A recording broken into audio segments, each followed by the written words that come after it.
नमस्कार, DD news देख रहे हैं आप और आपके साथ मैं हूं शहला निगार। बुलेटिन की शुरुआत करें, लेकिन उससे पहले एक नजर सुर्खियों पर।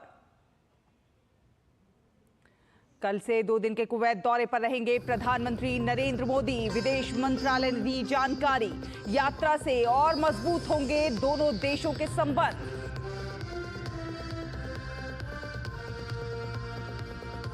संपन्न हुआ संसद का शीतकालीन सत्र। जेपीसी को भेजे गए एक राष्ट्र एक चुनाव पर दोनों विधेयक। संसदीय कार्य मंत्री ने कहा, विपक्ष ने अपने रवैये से सदन की गरिमा को पहुंचाई ठेस। हाथापाई की नौबत आना शर्मनाक। प्रधानमंत्री ने जयपुर में हुए हादसे को लेकर राजस्थान के मुख्यमंत्री से की बात। मृतकों के परिजनों को प्रधानमंत्री राष्ट्रीय राहत कोष से 2 लाख, घायलों को 50,000 रुपए की अनुदान राशि दी जाएगी। संभल पहुंची 4 सदस्यीय भारतीय पुरातत्व विभाग की टीम ने पूरा किया सर्वे। लगभग 8 घंटे में 5 तीर्थ और 19 कूपों का निरीक्षण। चप्पे चप्पे पर पुलिस बल तैनात।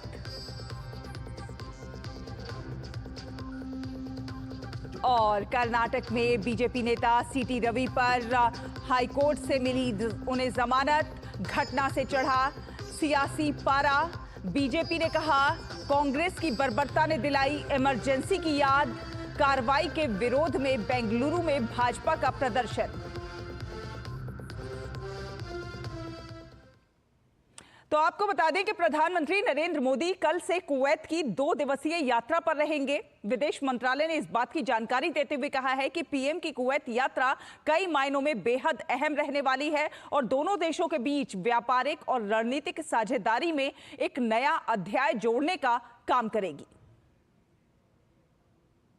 Prime Minister Shri Narendra Modi will undertake a visit to Kuwait on 21st and 22nd December 2024 at the invitation of the Amir of the State of Kuwait, His Highness Sheikh Mashal Al Ahmed Al Jabbar Al Sabah.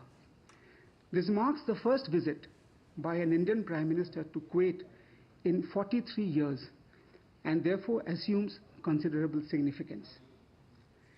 India and Kuwait share an age-old bond characterized by historical ties, robust economic exchanges, and vibrant cultural connections. और आपको बता दें कि संसद का शीतकालीन सत्र आज समाप्त हो गया। शीतकालीन सत्र के दौरान संसद में हुए कामकाज को लेकर केंद्रीय कार्य मंत्री किरेन रिजिजू ने प्रेस वार्ता कर इस बात की जानकारी दी। केंद्रीय मंत्री ने बताया कि सत्र के दौरान लोकसभा की कुल 20 और राज्यसभा की कुल 19 बैठकें हुई। लोकसभा में 5 बिल रखे गए, जिनमें से 4 पारित हुए, तो वहीं राज्यसभा में 4 बिल लाए गए। रिजिजू ने कहा कि कामकाज की दृष्टि से देखा जाए तो लोकसभा में 54.5%, जबकि राज्यसभा में करीब 40% कामकाज हुआ। संसदीय कार्य मंत्री ने कहा कि सत्र के दौरान लगातार विपक्ष द्वारा गतिरोध उत्पन्न करने की वजह से संसद की उत्पादकता कम हुई है।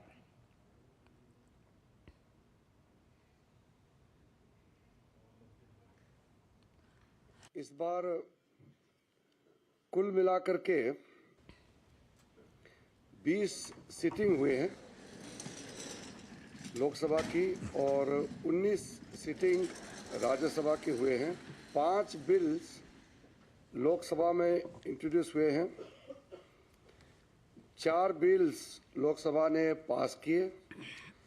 3 बिल्स राज्यसभा से पास हुई। शीतकालीन सत्र का प्रोडक्टिविटी की दृष्टि से, कामकाज का दृष्टि से लोकसभा 54.5% और राज्यसभा में लगभग 40% का काम हो पाया है। हम इससे संतुष्ट नहीं है। विपक्षी दलों के कई सदस्यों ने संसद में बाधित करके कामकाज का जो हमारा गति है इसमें काफ़ी रोक लगाया, जिसका वजह से प्रोडक्टिविटी जो रेट है, कामकाज का जो प्रतिशत है, वो काफी कम हुआ है। और कांग्रेस पर हमेशा बाबा साहेब भीमराव अंबेडकर के अपमान का आरोप लगता रहा है और इसी मामले पर भाजपा के आईटी सेल के प्रमुख अमित मालवीय ने जवाहरलाल नेहरू का एक पत्र साझा किया है, जिसमें नेहरू ने बाबा साहेब को गद्दार बताया है। ये पत्र जवाहरलाल नेहरू ने कांग्रेस की नेता और देश की पहली स्वास्थ्य मंत्री राजकुमारी अमृत कौर को 26 जनवरी 1946 को लिखा था। पत्र में नेहरू ने कहा था कि बाबा साहेब अंग्रेजों से मिले हुए हैं। नेहरू ने भीमराव अंबेडकर पर लगातार कांग्रेस के नेताओं का अपमान करने का भी आरोप लगाया था। उन्होंने पत्र में लिखा कि जब तक अंबेडकर माफी नहीं मांगते, उनसे कोई संबंध नहीं होगा। इसके साथ ही नेहरू ने पत्र में कहा था कि पूना समझौते के तहत अनुसूचित जातियों को राजनीतिक फायदे देने का काम होगा। अमित मालवीय ने नेहरू के इस पत्र को लेकर कहा कि हमारे संविधान निर्माता बाबा साहेब भीमराव अंबेडकर और पूरे दलित समुदाय का इससे बड़ा अपमान नहीं हो सकता। और बात करें उत्तर प्रदेश के संभल में भारतीय पुरातत्व सर्वेक्षण की 4 सदस्यीय की टीम ने 5 प्राचीन तीर्थ स्थलों और 19 कूपों का गहन निरीक्षण किया। टीम में पुरातत्व निदेशालय लखनऊ से राम विनय उत्खनन एवं अन्वेषण, डॉक्टर कृष्ण मोहन दुबे सहायक पुरातत्व अधिकारी, अनिल कुमार सिंह सर्वेक्षक और कर्मचारी हिमांशु सिंह शामिल थे। सर्वे में भद्रकाश्रम, स्वर्गदीप, चक्रपाणी और प्राचीन तीर्थ शमशान मंदिर समेत कई स्थलों को शामिल किया गया। जिला प्रशासन ने सुरक्षा के चलते इस सर्वे को गोपनीय रखा था। सर्वे समाप्त होने के बाद जिलाधिकारी राजेंद्र पेंसिया ने इसकी जानकारी दी। उन्होंने बताया कि सर्वे का काम 8 से 10 घंटे तक चला। एएसआई ने आज सुबह से जो सर्वे है वो स्टार्ट किया था और अभी 3:30 पर उनका सर्वे कंप्लीट हो गया है। उन्होंने कुछ कूपों का, नए मिले हुए मंदिर का और तीर्थों का सर्वे किया है और जो भद्रकाश्रम है, स्वर्गदीप है, चक्रपाणी है और प्राचीन तीर्थ शमशान मंदिर समेत जो 19 कूप हैं, उन सभी का निरीक्षण उन्होंने किया। पैमाइश उन्होंने कहा था वो करवा के हमने पहले रख ली थी ताकि किसी प्रकार की देरी नहीं। और आज संभल में एएसआई की टीम ने कूपों और मंदिरों का सर्वेक्षण किया। डीडी न्यूज के संवाददाता निशांत राय ने इस क्षेत्र का दौरा किया। एएसआई की टीम ने संभल के प्राचीन मंदिर और उसके कुएं का निरीक्षण किया। ये कूप आपको दिख रहा है, इसी का निरीक्षण एएसआई की टीम ने आज किया। 4 सदस्यीय टीम आज संभल आई थी, जिसने सुबह 6 बजे से निरीक्षण कार्य करना शुरू किया। सबसे पहले कूप और उसके बाद टीम ने इस मंदिर का सर्वेक्षण किया, जो कि 16 साल बाद खुला था। मंदिर के पंडित हमारे साथ मौजूद हैं। सर, टीम यहाँ पर आई थी? देखिएगा, हम जो है यहाँ बैठकर चंदन तिलक और प्रसाद वितरण कर रहे थे। उसी समय 5-6 व्यक्ति आए, बोले महाराज जी आप बाहर बैठ जाइए। हम जाकर बाहर बैठ गए और फिर उन्होंने गेट लॉक कर लिया और उसके बाद कुएं का ये गेट देख रहे हो आप, 1 हफ्ते से ढका हुआ था, वो भी खुलवाया गया और उसमें भी जो भी करा होगा। हम तो उधर बैठ गए थे जाकर प्रांगण में। तो आप समझ सकते हैं कि कार्बन डेटिंग करने के लिए डीएम ने एक पत्र लिखा था। उस पत्र के बाद एएसआई की टीम यहां पर आई थी और पहले मंदिर का गेट लगाने के बाद से यहां पर टीम ने यहां पे सैंपल लेकर फिर कुएं पर गई थी। इसी तरीके से 19 कूपों और 5 तीर्थ पर पूरी टीम ने सर्वे किया, जो कि सुबह से शाम 3:30 बजे तक चला और उसके बाद टीम का सर्वे कंप्लीट होने के बाद कहा जा रहा है कि जल्द ही ये रिपोर्ट जो है वो सामने आएगी। संभल, चूंकि संभल में 68 तीर्थ हैं और ऐसे में ये कहा जा सकता है कि इस प्राचीन मंदिर की कार्बन डेटिंग के बाद जो रिपोर्ट सामने आएगी, उसके बाद से प्रशासन और तेजी से बाकी तीर्थों को ढूंढने का कार्य करेगा। कैमरा पर्सन रमाकांत के साथ निशांत राय, डीडी न्यूज संभल। उत्तर प्रदेश के बरेली में 250 साल पुराने श्री गंगा महारानी मंदिर से पुलिस प्रशासन ने दूसरे समुदाय के कब्जे को हटा दिया है। इस मंदिर पर चौकीदार वाहिद अली ने 40 साल से कब्जा कर रखा था। इस स्थान पर दौली रघुवर दयाल साधन सहकारी समिति का ऑफिस था। पिछले 2 साल से सरकारी भवन बनने के बाद यहां से ऑफिस को हटा दिया गया था। उसके बाद से वाजिद ने इस पर कब्जा कर लिया। समिति द्वारा वाहिद का स्थान से कोई संबंध न होने की जानकारी के बाद पुलिस ने कार्रवाई कर यह कब्जा हटा दिया है।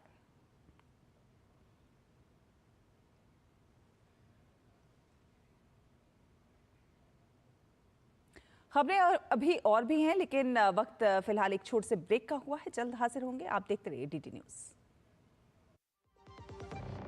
आपके घर के खाने में रेस्टोरेंट जैसा स्वाद ले आए MDH का शाही पनीर मसाला। पनीर को क्या मस्त बना डाला।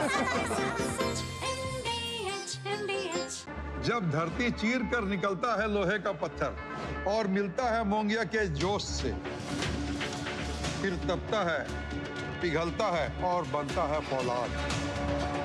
अब होता है सरिया सारी खूबियों के साथ। मोंगिया स्टील, मजबूत देश का मजबूत सरिया। ब्रेक के बाद स्वागत है आपका। आपको बता दें कि हरियाणा के पूर्व मुख्यमंत्री चौधरी ओम प्रकाश चौटाला के निधन पर राज्य सरकार ने 3 दिन का राजकीय शोक घोषित किया है। हरियाणा सरकार की ओर से जारी किए गए आदेश में कहा गया है कि 20 से लेकर 22 दिसंबर तक 3 दिन का राजकीय शोक होगा। वहीं 21 दिसंबर को प्रदेश में 1 दिन की छुट्टी रहेगी। आधिकारिक आदेश में कहा गया है कि 21 दिसंबर को राजकीय सम्मान के साथ पूर्व मुख्यमंत्री ओम प्रकाश चौटाला का अंतिम संस्कार किया जाएगा।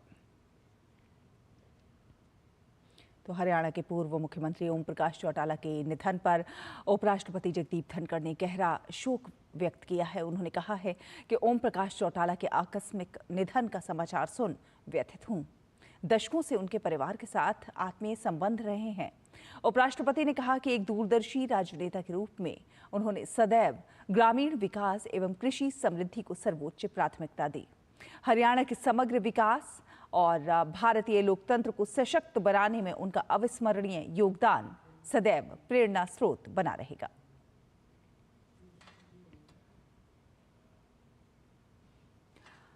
और अब अगली खबर, भाजपा ने दिल्ली शहरी आश्रय सुधार बोर्ड के आश्रय गृह में भ्रष्टाचार का आरोप लगाया है। जी हां, बीजेपी के प्रदेश अध्यक्ष वीरेंद्र सचदेवा ने आम आदमी पार्टी के भ्रष्टाचार का खुलासा करते हुए कहा है कि आम आदमी पार्टी ने ड्यूसिप के जरिए 250 करोड़ से अधिक की काली कमाई की है। बीजेपी ने लोकायुक्त और भ्रष्टाचार निरोधक शाखा से आम आदमी पार्टी की शिकायत कर मामले को तूल दे दिया है। आपको दिखाते हैं हमारे संवाददाता धीरज कुमार की यह खास रिपोर्ट।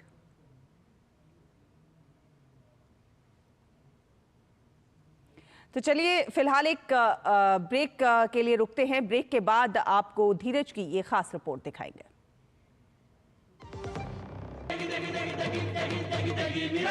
MDH की देगी मिर्च का तड़का, अंग अंग फड़का। MDH की देगी मिर्च। मेरी पसंद, मेरी पसंद, मेरी पसंद, मेरी पसंद,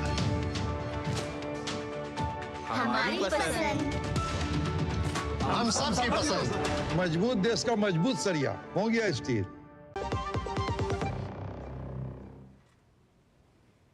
ब्रेक के बाद स्वागत है आपका। आपको बता दें कि असम पुलिस के स्पेशल टास्क फोर्स ने केरल और पश्चिम बंगाल पुलिस की मदद से जिहादी आतंकी एक मॉड्यूल का भंडाफोड़ किया है। इसमें एक बांग्लादेशी सहित 8 जिहादियों को गिरफ्तार किया गया है। असम पुलिस के स्पेशल डीजीपी हरमीत सिंह ने कहा है कि खुफिया जानकारी के आधार पर ऑपरेशन प्रघात शुरू किया गया था, जिसके तहत ये गिरफ्तारी हुई है। हरमीत सिंह ने बताया कि ये जिहादी देश के विभिन्न भागों में स्लीपर सेल बनाने के लिए काम कर रहे थे। जिहादियों ने भारत में विध्वंसक गतिविधियों के साथ ही हिंदूवादी संगठनों के नेताओं और राष्ट्रीय स्वयंसेवक संघ के पदाधिकारियों की हत्या का भी षड्यंत्र रचा था। गिरफ्तार जिहादियों के पास से विभिन्न संदिग्ध ऐप वाले मोबाइल फोन बरामद किए गए, जिनका उपयोग जिहादी बांग्लादेश और पाकिस्तान में अपने आकाओं से संवाद करने के लिए करते थे। उनके पास से बरामद अन्य वस्तुओं में बांग्लादेश में मुद्रित और प्रकाशित भड़काऊ नैरेटिव वाली पुस्तकें, 4 पेन ड्राइव्स, एक बांग्लादेशी कार्ड और विभिन्न बांग्लादेशी प्रमाण पत्र शामिल हैं। इससे पहले इस सप्ताह की शुरुआत में असम पुलिस ने एसटीएफ ने कोकराझार और धुबरी से पाकिस्तान से जुड़े आतंकवादी समूह जैश ए मोहम्मद के 5 आतंकियों को गिरफ्तार भी किया था।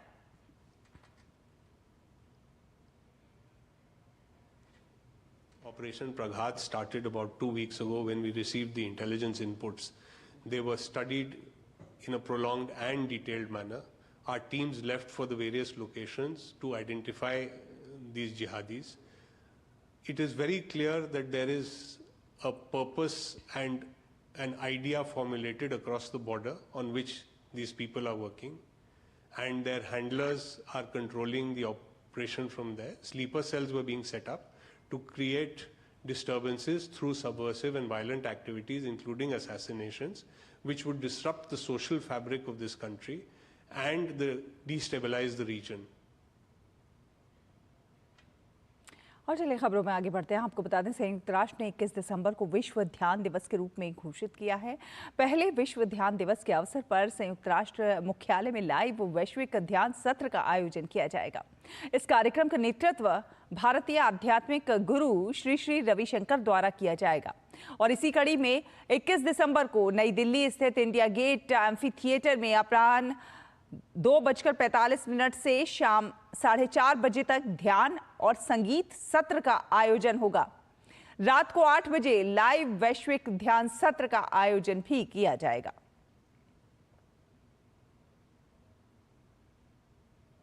वहीं इसी कड़ी में ग्रेटर नोएडा के सूरजपुर स्थित सीआरपीएफ कैंप में विशेष ध्यान सत्र का आयोजन किया गया।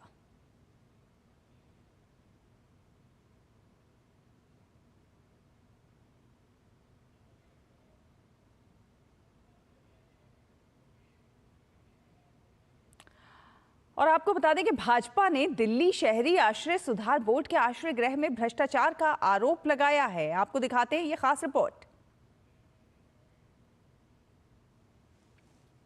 कहें कि आवास विहीन लोगों के लिए आश्रय गृह खुले हैं। इन आश्रय गृहों के लिए बने बजट में काली कमाई और भ्रष्टाचार ने दिल्ली की सियासत में एक नया उबाल ला दिया है। बीजेपी का कहना है कि दिल्ली के शेल्टर होम में गरीब लोगों के लिए बनाई गई व्यवस्था में 250 करोड़ रुपए का घोटाला हुआ है। शेल्टर होम में एक ही आधार कार्ड पर 3 से 5 लोगों को तनख्वाह दी गई और गरीब लोगों के पैसों में लूट हुई। हमने जो जांच पड़ताल की तो हर जगह रैन बसेरे में 6 में से 2 आदमी पाए गए, 4 आदमी गायब थे। लेकिन उन 4 आदमियों की तनख्वाह जा रही है, पैसे जा रहे हैं। कौन ले रहा है वो पैसे? किसकी जेब में जा रहे हैं? डीसी के अधिकारी में जा रहे हैं, इनके मंत्रियों के पास जा रहे हैं, मुख्यमंत्री के पास जा रहे हैं। तो ये और हमने कल दिखाया भी। और एक ही आदमी जो एक रैन बसेरे में काम कर रहा है, उसकी तनख्वाह 5 रैन बसेरों से कैसे जा सकती है? उसके अकाउंट नंबर हमने दिए हैं। लोकायुक्त में शिकायत की है, एंटी करप्शन ब्रांच में शिकायत की है कि एक आदमी जो एक सरकारी मुलाजिम है, एक जगह से पैसे लेगा, वो 5 जगह से तनख्वाह कैसे ले रहा है?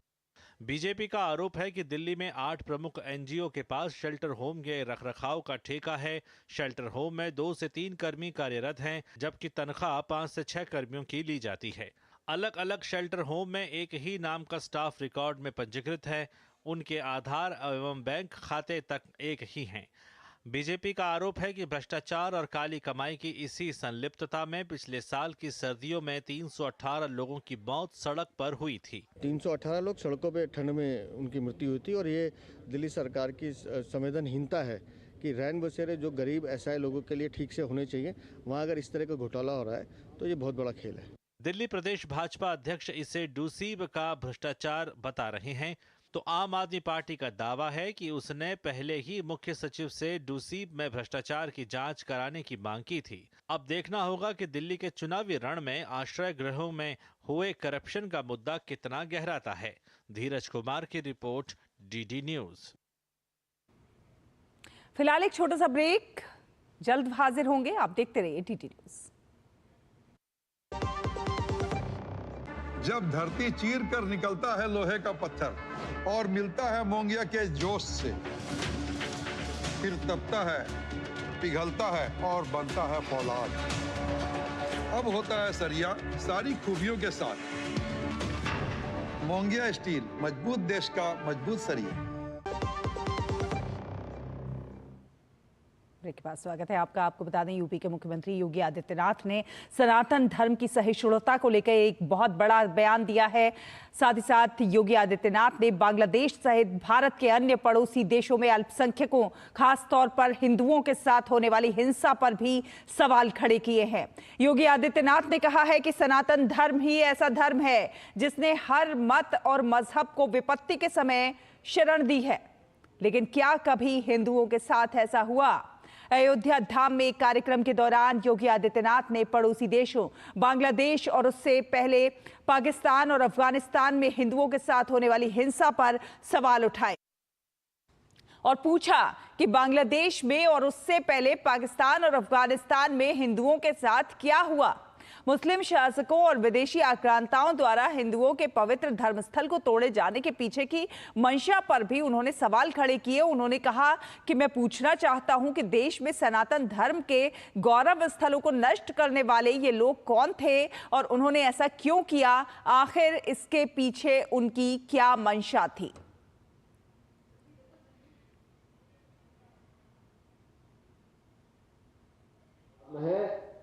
जिसने दुनिया की हर जाति, हर मत, हर मजहब, हर संप्रदाय के लोगों को उसकी विपत्ति के समय शरण दे करके संरक्षण दिया है। लेकिन क्या दुनिया के अंदर ऐसे ही हिंदुओं के साथ भी हो रहा है क्या? आज बांग्लादेश में क्या हो रहा है, पाकिस्तान में क्या हुआ था, इससे पहले अफगानिस्तान में क्या हुआ था। मैं पूछना चाहता हूं उन लोगों से जिन्होंने देश के अंदर सनातन धर्म से जुड़े हुए उन मान बिंदुओं को नष्ट करने का काम किया था और क्यों किया था, उसके पीछे की नीयत क्या थी। और वित्त मंत्री निर्मला सीतारमण की अध्यक्षता में बजट को लेकर जैसलमेर में सभी राज्यों और केंद्र शासित प्रदेशों के वित्त मंत्रियों की बैठक हो रही है। इस बैठक में कई राज्यों के मुख्यमंत्री भी मौजूद हैं। बैठक में हरियाणा के मुख्यमंत्री नायब सिंह सैनी, ओडिशा के मुख्यमंत्री मोहन चरण मांझी, जम्मू कश्मीर के मुख्यमंत्री उमर अब्दुल्ला और गोवा के मुख्यमंत्री प्रमोद सावंत शामिल हैं। इसके अलावा राजस्थान की उप मुख्यमंत्री दिया कुमारी, बिहार के उप मुख्यमंत्री सम्राट चौधरी और मध्य प्रदेश के उप मुख्यमंत्री जगदीश देवड़ा भी इस बैठक में मौजूद हैं।